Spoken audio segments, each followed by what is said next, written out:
geçti aradan. 73. ferman diye tanımlıyoruz sanırım.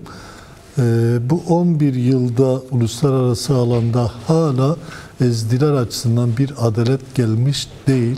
Önce bunu konuşalım istiyorum. Yani böylesine büyük bir soykırıma rağmen hala adil davranılmaması ve adaletin gelmemesini nasıl yorumlamak gerekir? Bu konuyla ilgili neler dersiniz? Teşekkürler. Bu olanakları medya haberin verdiği için. Aslında yani 11 yıl geçti. Bu 11 yılda Şengal'da yaşayanlar tüm dünya şahittir.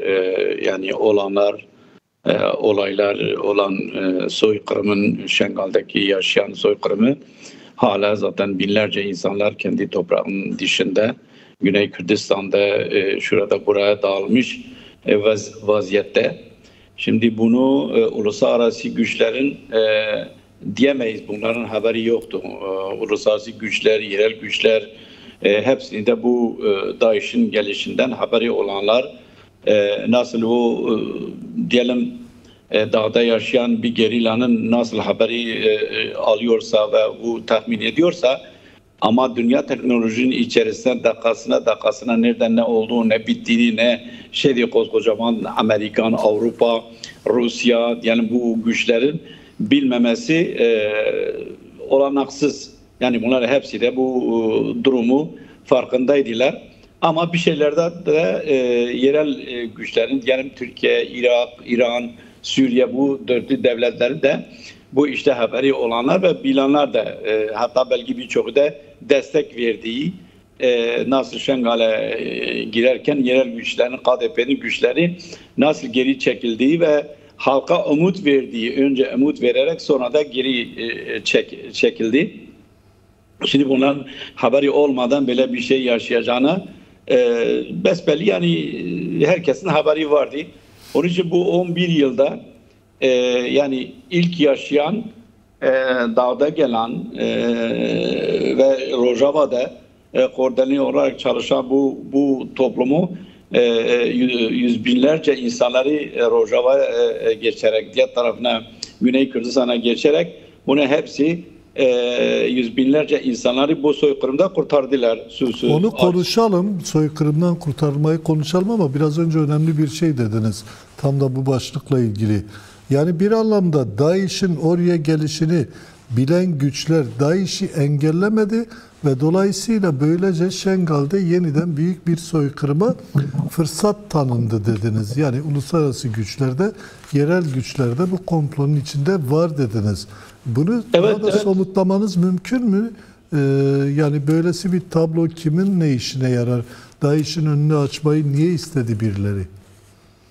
Yani insan bugünü 11 yıl sonra Orta Doğu'da günümüzde bu mevcut siyasi konjonktüre baktığınız zaman o günün bazı hazırlıklarının olduğunu belliydi. 3. Dünya Savaşı'nın ta 90'dan sonra yani özgürlük harekatına karşı geliştirilen, 99'da Rebel Apo'nun esir alan, Türkiye teslim edilen ve daha sonra gelişen bu yerel güçler ve genel uluslararası güçlerinde hala herkesin basına yansıttığı Kahire'de yapılan toplantılarda KDP de içinde var, Amerika'da işte var, İngilizler de içinde var.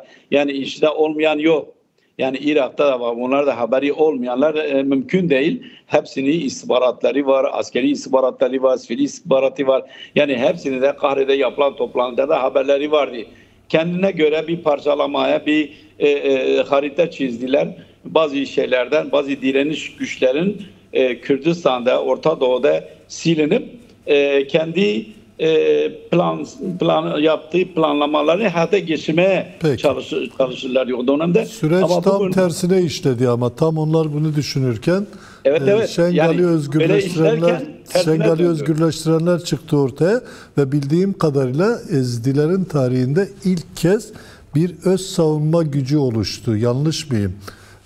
Tarihi boyunca hep katliamlara uğradılar ama bu kez kendi öz savunma güçleri de var. Bunu nasıl yorumlarsınız?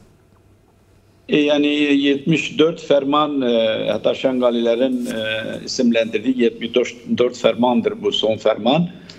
Bu ferman da aslında Osmanlıların döneminde generallere verilen yani fermanların çerçevesinde o da Yezidiler de bu fermanı öyle isimlendirip bugünümüze kadar gelmiş.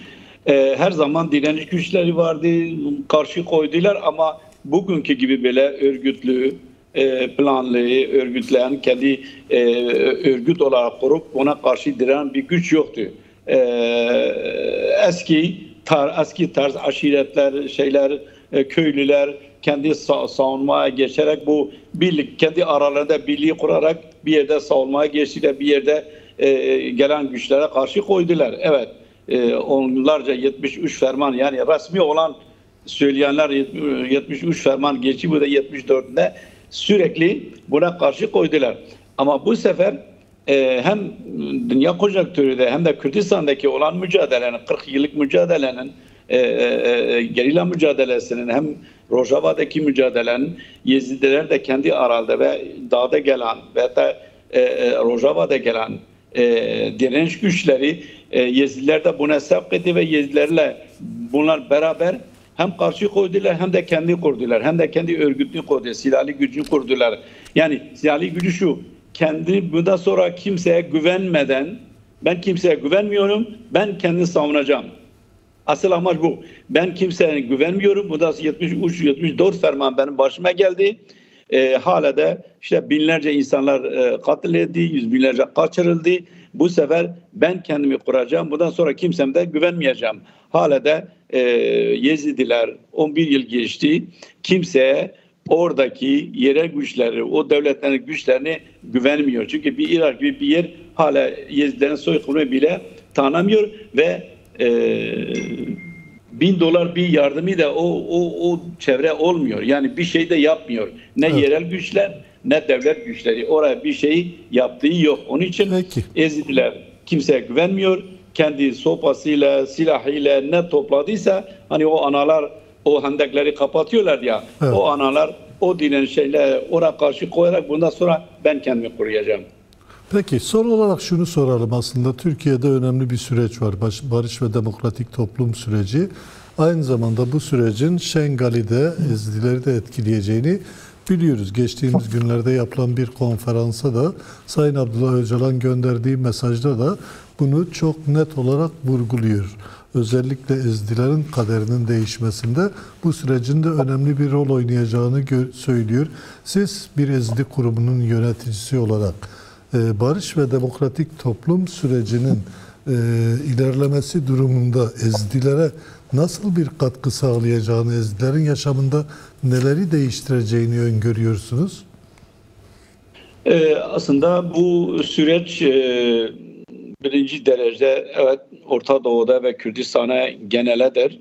Ama Yezidiler için bence en büyük fırsat, en büyük bu demokrasi süreci, demokrasi ve çözüm sürecinin katılmasıdır. Şengal'da yaşayan, Şengal'da yapılan son konferansta da biz gördük genel Şengal'da yaşayan diğer kesimde de sadece Yezidiler de değil, diğer kesimlerde de Şengal'da yaşayan Şiiler var, Araplar var. Bunlar da bu konferansa katılarak bu sürece katılmaya ve bu süreci beraber götürmeye çalışan genel şey var. Onun için Yezidiler bu sürece özellikle katılma, her tarafta her parçada katılma ve hem Avrupa'da hem ülkede özellikle Yezidilerin kendi statüsünü kurmak, kendi özelliğini kurmak. Ben geçen gün sanırım Reber Apo da şey yapmıştı. Yezidiler ne merkeze bağlı ne şeye bağlı. Kendi özelliğini kurmak zorunda. Yani yoksa yeniden aynı şeyi yaşayabileceğimiz bir durum gelir. Yezidiler onun için biraz önce belirttim. Başka güçlerin oraya gidip onlara güvenmedi, güven kalmadı. Şimdi bu 11 yıldır doğru, hatta hala 2900 veriler öyle şey yapmışlar. 2900 çocuk, kadın, erkek hala kayıp ve DAEŞ'in ve bunun elinde hala kayıp. Bunlar ve uluslararası güçler, yerel güçler bunu ne kadar şey yapıyor? Hiçbirisi kendi şeyini kıpırdanmıyor. Belki birisi burada YPG'nin geçen hafta da gene Holkam'da kurtaran bir kadın vardı. Sürekli bu Türkiye'de çıktılar. Türkiye'de işte DAEŞ'in elinde olan çocuklar çıktı.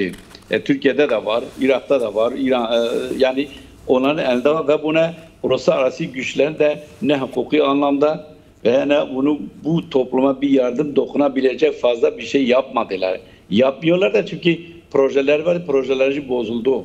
O yapılan projede yapılan şeyler bozuldu. Bozulduğu için de yoksa kendi başına bırak ne çaresi varsa görsünler.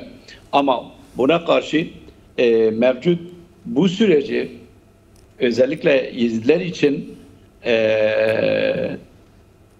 her yönüyle bu sürece katılıp demokratik ve çözüm sürecine katılarak ve kendi örgütleyerek katılabilir. Örgütlemezsek, sen kendini örgütü yaratamazsan buna katılır. Belki biz Bakur'da Yezidiler çok az kalmış ama diğer bölgelerde Rojava'da öyle, Irak'ta da, Şengal'da da öyle yüz binlerce insanımız var. Yüz binlerce Yezidi kesimi var. Ama hem Bakur'da hem Şengal'da özellikle bu süreci beraber götürebilecek, katkı sağlayabilecek, kendini örgütleyebilecek mutlaka biz bu süreçte birlikte yürümek zorundayız yani. Yoksa yeniden fermanlar başımıza gelebilir.